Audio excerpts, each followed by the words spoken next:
Now, I know that Republicans tend to get distracted by shiny objects. The big dumb story of yesterday was this idea that Haitians in Springfield, Ohio are like eating cats and birds from the park or whatever.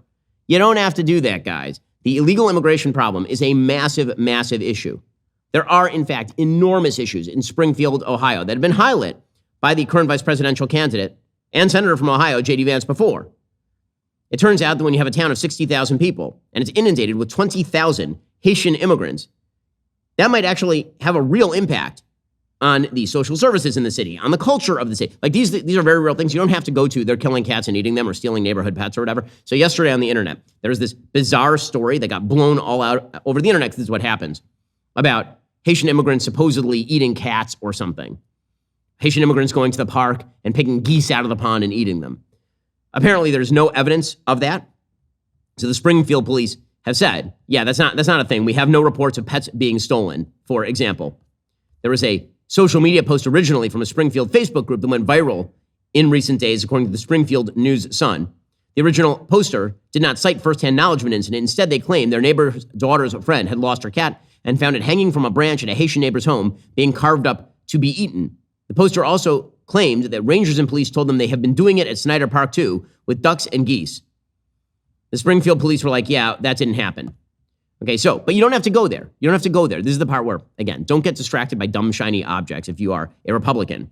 The reality is that the residents of Springfield, Ohio, are pretty clearly frustrated with the situation over there, because it turns out that simply importing hundreds of thousands of people from a nation with a culture very different from America's on the basis of temporary protected status, giving them TPS status, is a very, very bad idea. Here, for example, is one member of the Springfield, Ohio community complaining to the city commission. This is in August. It is so unsafe. I have men that cannot speak English in my front yard screaming at me, throwing mattresses in my front yard, throwing trash in my front yard. And I can't. Look at me, I weigh 95 pounds. I couldn't defend myself if I had to. My husband is elderly, and last night, after living in this home for 45 years, he said, Noelle, guess what? It's time to pack up and move. He said, we can't do this anymore. He said, it's killing both of us mentally. I don't understand what you expect of us as citizens. And that is the question, right? That's the question. We'll get to more on this topic in a moment. First, did you know there's nearly $1 trillion of infrastructure and pandemic funds yet to be spent? That is correct. There's a massive stockpile of cash the lame duck administration is going to push hard to spend in their last few months to artificially inflate the economy. If Biden is able to push those funds out, we could see another inflation surge, just like during COVID. I'm sure you remember the terrible effects high prices have on most Americans. There is hope. A surge in prices can be beaten. A gold IRA from Birch Gold Group is the ultimate inflation hedge for your savings in uncertain times. To see how to protect your IRA or 401k, get your free info kit on gold by texting the word BEN to 989898. There's more good news. Due to enormous demand, Birch Gold is offering the 24-karat gold-plated Truth Bomb for one more month on qualifying purchases. But you need to text BEN to 989898 to claim your eligibility before September 30th. Don't wait for the president's spending spree to tank the dollar again. Protect your financial future with gold. Text BEN to 989898. Claim your eligibility. Make your purchase before September 30th. Again, don't wait for another spending spree to create inflation. Instead, text BEN to 989898. Claim your eligibility. Make your purchase before September 30th. So, J.D. Vance had been targeting this for a while. Go back a few days, September 3rd, go back 1 week. The New York Times had a piece titled, quote, How an Ohio Town Landed in the Middle of an Immigration Debate. It has been more than a year since the fateful morning last August when outside Springfield in southwestern Ohio, a minivan veered into oncoming traffic and rammed into a school bus on the first day of class, killing an 11-year-old boy and injuring 23 other children. Soon, it emerged the driver of the minivan was not a longtime resident, but one of thousands of immigrants from Haiti who had recently settled in the area.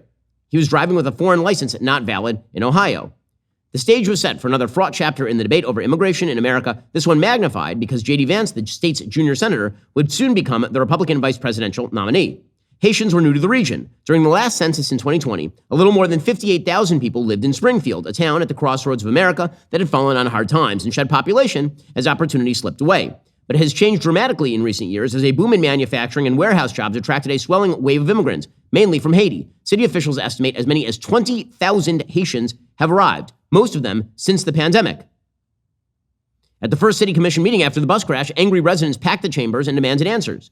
How do you know we aren't getting criminals and rapists? Said a man in a blue Harley-Davidson t-shirt. Who can stop them from coming here? Had they been screened? Or are they going to use their driver's licenses to vote?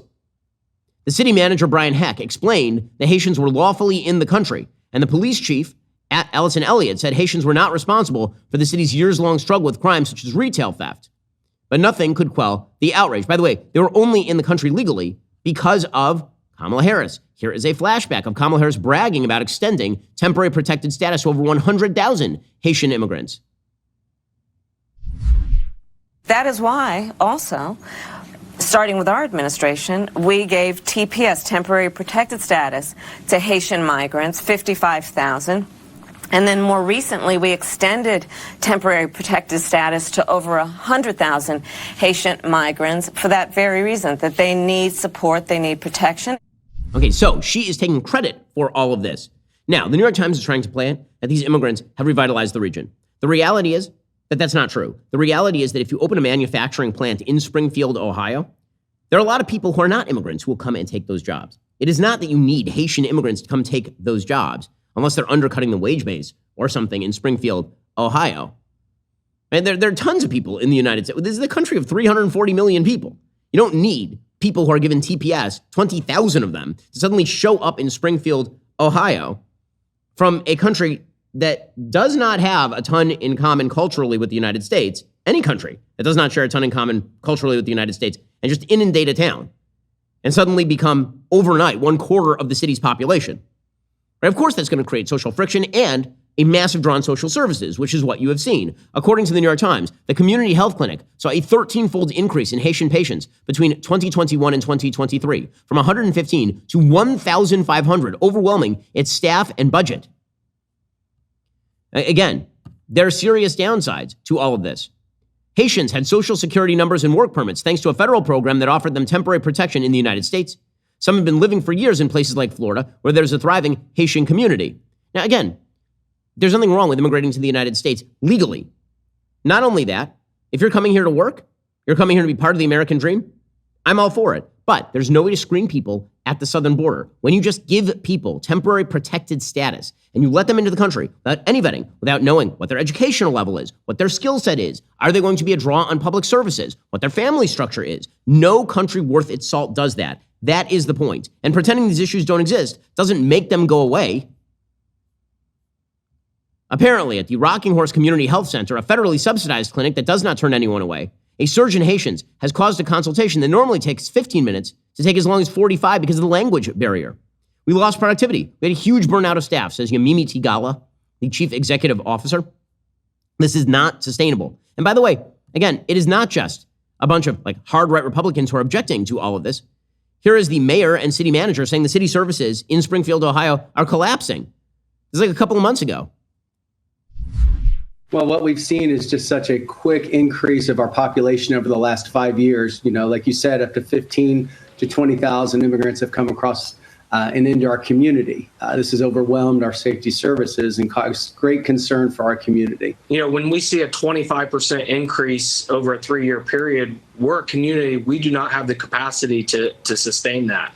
And it's taxing our infrastructure. It's taxing public safety, it's taxing our schools, it's taxing healthcare. We do not have the capacity to sustain it.